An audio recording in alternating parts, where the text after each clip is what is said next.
The event, organized in line with the 76th anniversary of the Universal Declaration of Human Rights, brought together a distinguished audience, including top government officials, diplomats, human rights advocates, legal luminaries, senior members of the corporate sector of Sri Lanka, and the senior management of the Capital Maharaja Group, to celebrate progress made over the years and reaffirm the commitment to promoting and protecting fundamental human rights globally. Chairman of the Capital Maharaja Group, Shashi Raja Mahendran, spoke about the importance of the Universal Declaration of Human Rights. As we all know, the Universal Declaration of Human Rights has played an instrumental role over the decades in shaping public opinion and rebuilding universal value systems, serving as a unifying force for good. This marks the third consecutive year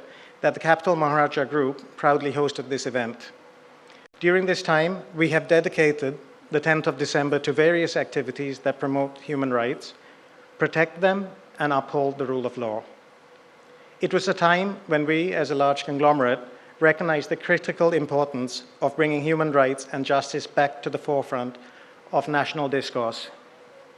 In that context, a sustained focus on human rights education and awareness was imperative. We resolved, therefore, to serve as a moral force, steering the narrative towards a new ethos of governance founded on human rights and justice. Now, more than ever, we must come together and strive to reclaim our rights, our future. The United Nations High Commissioner for Human Rights, Volker Turk, addressed the gathering via a video message. Human rights don't belong to any political party or to any region of the world. They belong to all of us, to every one of you. Today, there are those who are trying to discredit and discard human rights, throwing glitter in our eyes as they redefine and undermine our fundamental freedoms. This is the politics of distraction.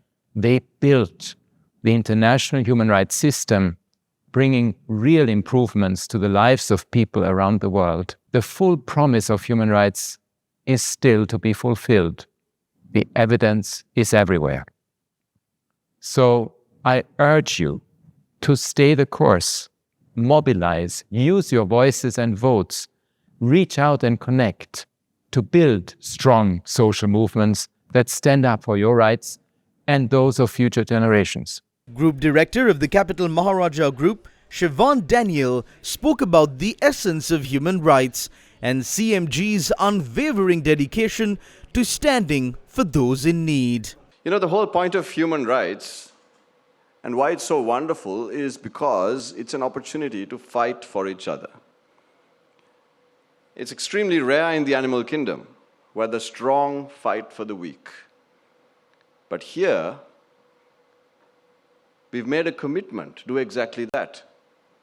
As the High Commissioner said, we're here to fight for those who can't fight for themselves, to provide them a voice, to give them a platform, to ensure equality, to break glass ceilings, and to stand behind that commitment that those who can't stand up for themselves will be not alone, but we will be with them. Now, the Capital Maharaja Group has not only stood behind this commitment in thought and word, but also in deed. Senior Human Rights Advisor at the UN Resident Coordinator's Office, Laila Nazarali, delivered the keynote speech at the event. Sri Lanka's constitution, particularly Chapter 3, Fundamental Rights, reflects the inspiration drawn from the Universal Declaration of Human Rights. I am encouraged by the newly elected government of Sri Lanka, which hopes to prioritize human rights by addressing corruption, poverty, promoting national unity and social justice, as well as strengthening national institutions through legislative, judicial, and security sector reforms. We all have a role to play in promoting and protecting human rights. As duty bearers, the government indeed has a duty and a role to play to protect rights holders. And the United Nations and civil society also play a role in providing technical assistance and cooperation to support the government and other stakeholders, including civil society, to ensure that there is oversight and checks and balances in place. However, you, the private sector, including businesses here today, companies, and the banking industry, you too have a responsibility to respect and promote human rights. Sri Lanka needs your ideas and expertise to support and advance the human rights agenda in Sri Lanka, and to indeed hold the duty bearers accountable. I assure you that the United Nations stands ready to assist and remains in solidarity with the people of Sri Lanka. Adding to the event's cultural significance, a song titled Nimhimsewa was performed in 3 languages celebrating diversity and unity.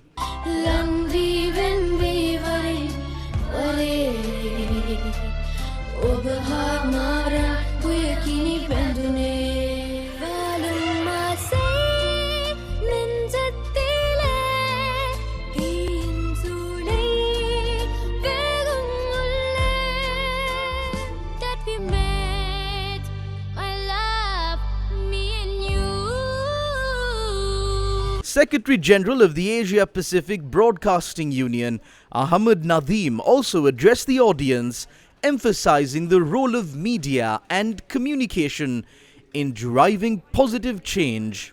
Media has the power to bring people closer together, fostering collaboration and help to amplify voices, share stories, and champion initiatives that promote peace, understanding, and global solidarity. The Capital Maharaja Group has displayed a consistent and unwavering commitment to uphold universal values and the best standards in all that it endeavors. It is more strikingly manifest in this event today. It is the 3rd time since 2022 that the UN Human Rights Day is celebrated in Sri Lanka in demonstration of this unrelenting dedication. That, of course, is a great feat, unmatchable anywhere in this region, that in itself sets a new norm in the corporate world for others to follow. It inspires a call to action by all segments of society, government, media, academia, civil society, and businesses. One of the standout moments of the evening was the grand finale of the English medium inter-university debate on human rights, part of the series of debates organized by the Capital Maharaja Group in the lead-up to Human Rights Day. The debate was held between the University of Peradeniya and ANC Education. Concede to the fact that localized adaptation of human rights, as in our model, could lead to universal acceptance of human rights in the long run. Speaker, that question itself is fundamentally wrong, because human rights to be universally accepted has to be universal declaration of human rights and has to have aspects of universality. The final debate was judged by retired Supreme Court Justice Rohini Marasinghe, President's Counsel Renzi Arsakularatne, former Ambassador A.L. Aziz, head of the criminal defense team of Sudat Pereira Associates Deshan Heva Vitana, and director of the MTV MBC Media Network, senior journalist Ashoka Dias. The team from ANC Education emerged as the winners of the debate. Congratulations to both teams.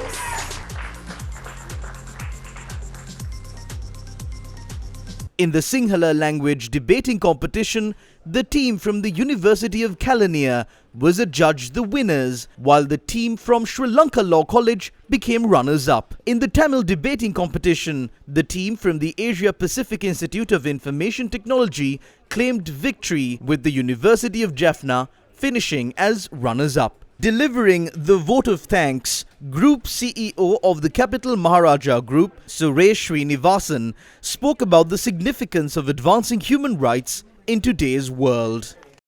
The significance of advancing human rights cannot be overstated, especially in today's volatile world. Human rights are the bedrock of a just society and the guiding star towards a future where everyone's potential can be realized. At CMG, we remain fully focused and devoted to promoting human rights through education, awareness generation, and personal exemplification. Our efforts are geared towards ensuring that human rights are not just talked about, but actively protected and promoted within our spheres of influence. This year, we celebrate the 76th anniversary of the Declaration of Human Rights under the theme, Our Rights, Our Future, Right Now.